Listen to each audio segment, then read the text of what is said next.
ఎక్కువగా night time చేపలు పట్టేటప్పుడు మాత్రం అసలు ఆ ఫీలింగ్ చాలా హై ఉంటుంది. ఎందుకంటే పెద్ద పెద్ద చేపలైనా సరే చిన్న చేపలైనా సరే మన కళ్ళ ముందు ఫ్రై అయితే అయిపోయింది. మనం చికెను అలాగే గుండెకాయ రెండు కలిపి చేసుకుంటాం. నాకు మటన్ చికెన్ కలిపి వండుకోవడం అంటే చాలా ఇష్టం. ఎక్కువ శాతం బోన్స్ వేస్తుంటారు చికెన్లో, బాగుంటుంది. కర్రీ టేస్ట్ కూడా వేరే లెవెల్ ఉంటుంది. అసలు అల్లం వెల్లుల్లి పేస్ట్ చేద్దాం, ఆనియన్స్ పై పచ్చి కరివేపాకు లేట్ చేయకుండా ముక్కలు అయితే వేసేద్దాం.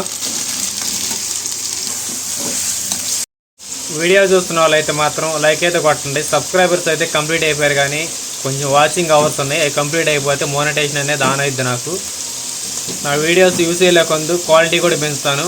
ఎందుకంటే నేను ఉండటానికైతే ఒక ల్యాండ్ అయితే కొనుక్కున్నాను. ఆ ల్యాండ్ కొనుక్కోవడం వల్ల ఇప్పటి వరకు నాకు కొన్ని అప్పులు అయితే ఉన్నాయి. చాలా వాటికి దగ్గర పడ్డాయి. ఒక 6 months ఆ మధ్యలో తీరిపోతాయి. అలా నేను యూట్యూబ్ మీద ఏం బతకను. నేను ఒక సివిల్ వర్కర్ని. నాకు మామూలుగా 30 నుంచి 40,000 వస్తాయి మంత్లీ. మన ఛానల్ గ్రో అయ్యే కొందు కొన్ని గివాయిస్ కూడా ఇద్దాం. పేదవాళ్ళు చాలామంది ఉన్నారు కాబట్టి మన చేతనే సాయం మనం చేద్దాం. మీ నుంచి మాత్రం నేను ఏం ఆశించను. ఒక లైక్ అయితే కొట్టను చాలు. ముక్కలు బాగా మగ్గిన తర్వాత సాల్ట్ అయితే వేసేద్దాం. వైట్ కలర్లోకి వచ్చినాయి, వాటర్ కూడా ఉన్నాయి కదా.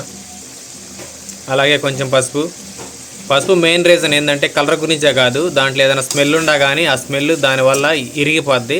పసుపు ఒకటి చింతపండు ఒకటి స్మెల్ని ఇట్టే అసలు చిటికలో మాయం చేస్తాయి. ఇది వచ్చేపాటికి మనకి ఇష్టమైన కర్రీ. అల్లం వెల్లుల్లి పేస్ట్ అయితే వేసేద్దాం. అలాగే ముందుగా కట్ చేసి పెట్టుకున్న టమాటా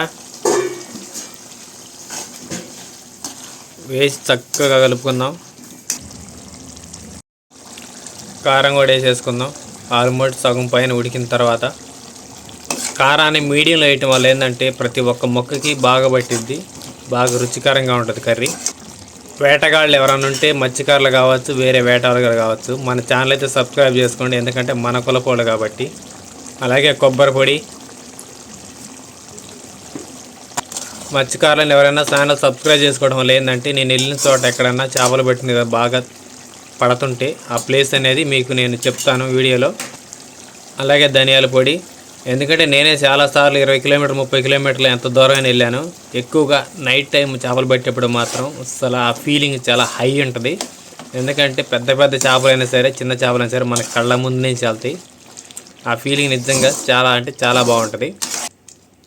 మన కూర అయితే మాత్రం రెడీ అయిపోయింది. ఇక మొదలెడదాం. మా టేస్ట్ విషయానికి వస్తే మాత్రం వేరే లెవెల్ ఉంది. అసలు ముక్కలు కూడా కొంచెం మటన్ కాబట్టి కొంచెం గట్టిగానే ఉంది. చికెన్ మాత్రం మెత్తగానే ఉడికిపోయింది. ముద్ద కలిపి ఒక ముక్క పెట్టుకొని తింటే మాత్రం వేరే లెవెల్ ఉంది. లైక్ కొడితే మాత్రం మర్చిపోద్దు మావు. Thank you.